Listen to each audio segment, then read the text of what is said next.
E aí, galerinha, tudo bom? É... Salve, salve. É... Galera, o filósofo que a gente tratou no outro vídeo foi Parmênides, né? Hoje a gente vai, né, agora, né, eu vou postar esses vídeos juntos, mas nesse segundo vídeo eu vou falar sobre Heráclito, né? E durante muito tempo esses filósofos foram vistos como filósofos antagonistas, ou seja, filósofos que tinham pensamentos quase que opostos, né, um ao outro, tá? E hoje a gente vai entender um pouquinho por quê, né? Então, a gente viu que o Parmênides, ele fala sobre o ser, né?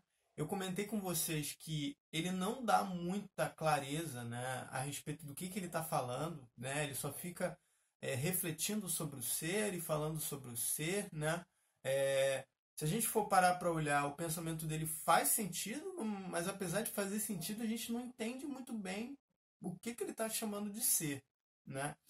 É, e assim, vários filósofos interpretaram, né, o pensamento do Parmênides. Por exemplo, Demócrito, né, lá com os atomistas, vão dizer que o ser é o átomo, né, que são pequenas partículas que compõem todas as coisas.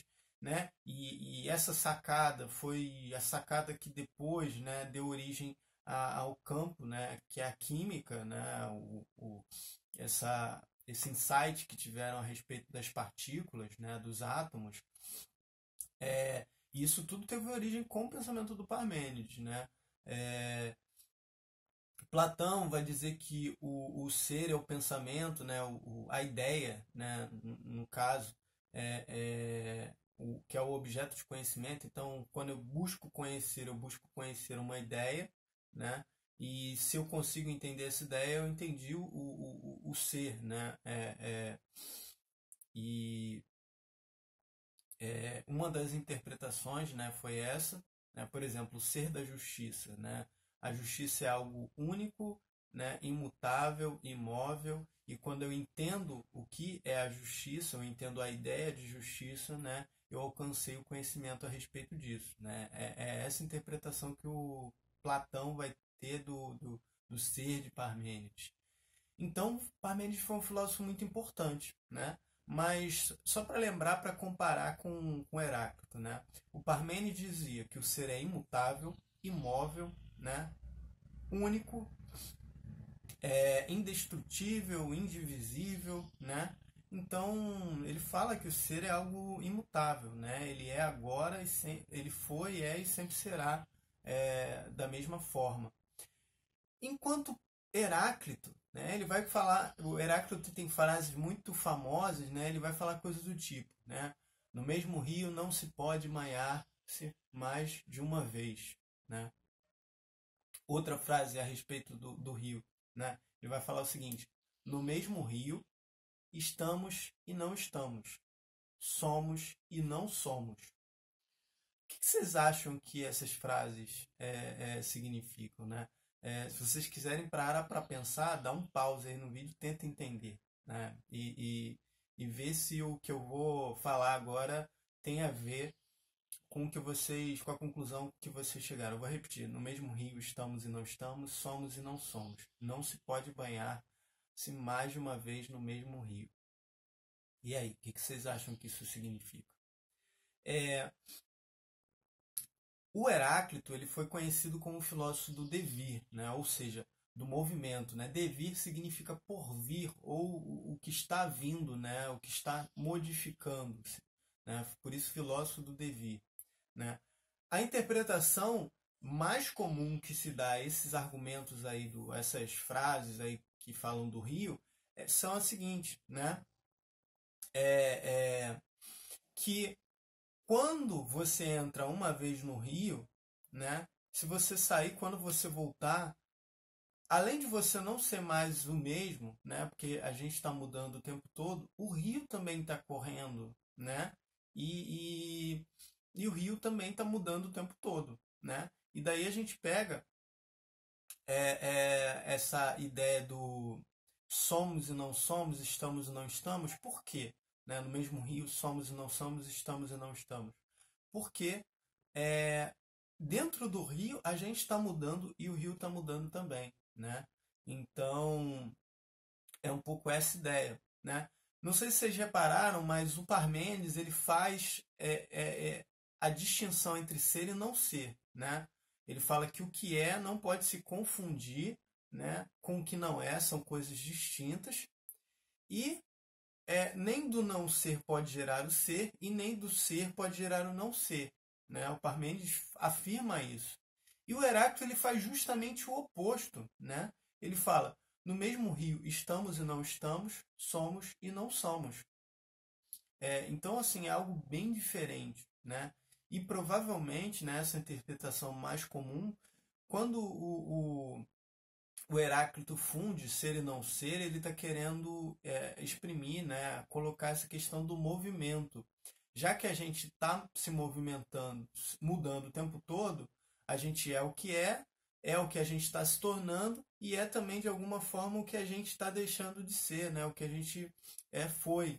Então, o que a gente está se tornando é não ser, porque é algo que a gente ainda não é. O que a gente foi também é não ser, porque não somos mais, né? E a gente é alguma coisa também, né? Eu sei que é confuso, mas quando ele junta ser e não ser, ele está querendo de repente exprimir que as coisas estão mudando constantemente, o tempo todo, tá?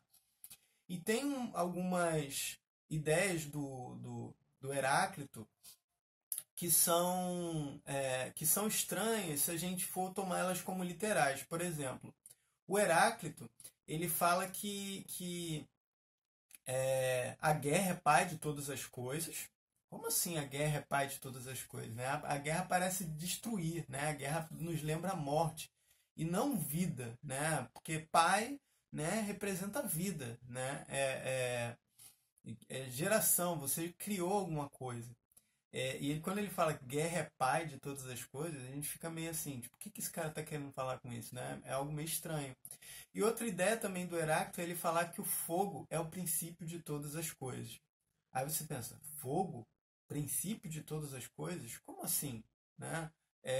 Por que fogo princípio de todas as coisas se fogo nos lembra destruição também, né? Princípio remete à origem, criação, né? Faz sentido dizer que tudo tem origem na água, né? Como Tales disse. Como a gente vai ver, faz sentido dizer que tudo tem origem nos 4 elementos: terra, fogo, água e ar, porque o Empédocles fala que o fogo, a água e o ar são os elementos que compõem todas as coisas, ou seja, eles formam todas as coisas. Agora, dizer que o fogo é o princípio das coisas, mas vamos pensar, né? O Heráclito, né, ele quer apontar que tudo está em movimento, né? E o fogo, né, ele é algo que está em constante movimento. O fogo não existe fogo parado, né? O fogo sempre está em movimento. Ele está ali se movimentando, se movimentando. Outra ideia também e isso já faz a gente entender um pouco a natureza. A natureza é algo que está se movimentando o tempo todo, tal como o fogo, né?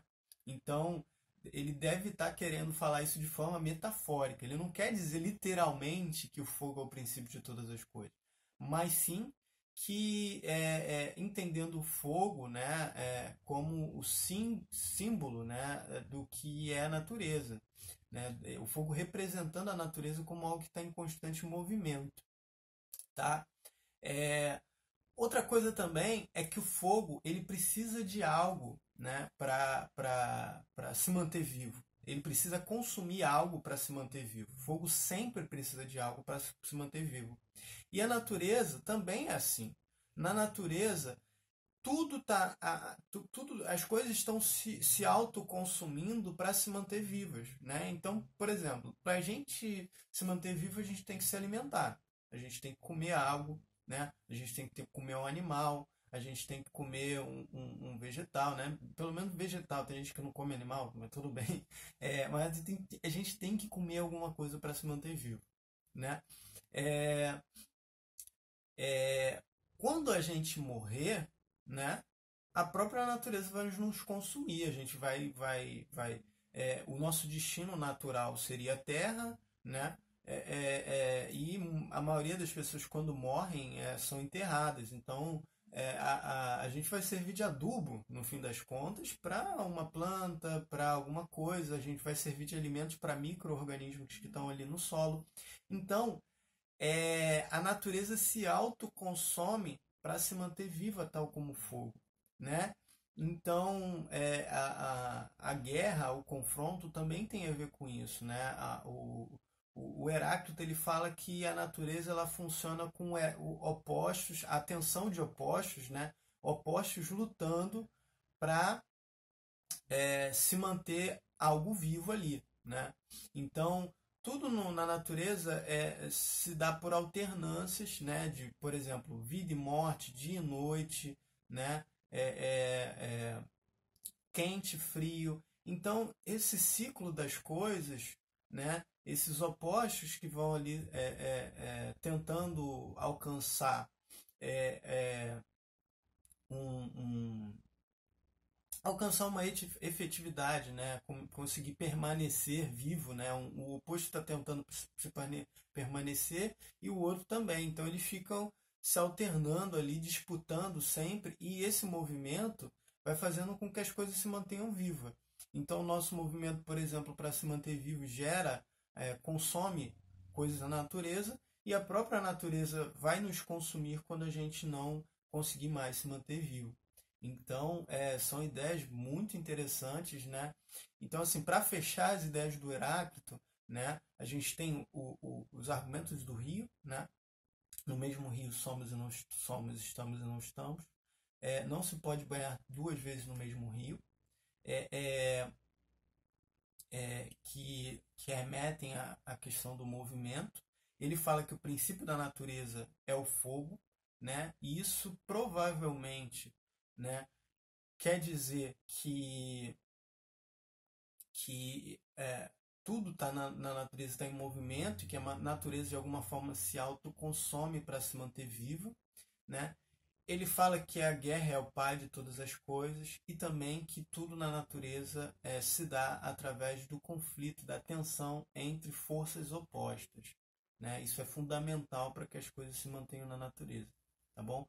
Então, o pensamento do Heráclito é interessante, né? Espero que vocês tenham gostado e reflitam um pouco sobre isso, tá bom? Na próxima aula eu vou passar exercício nessa sua matéria. Abração, galera. Espero que vocês estejam bem.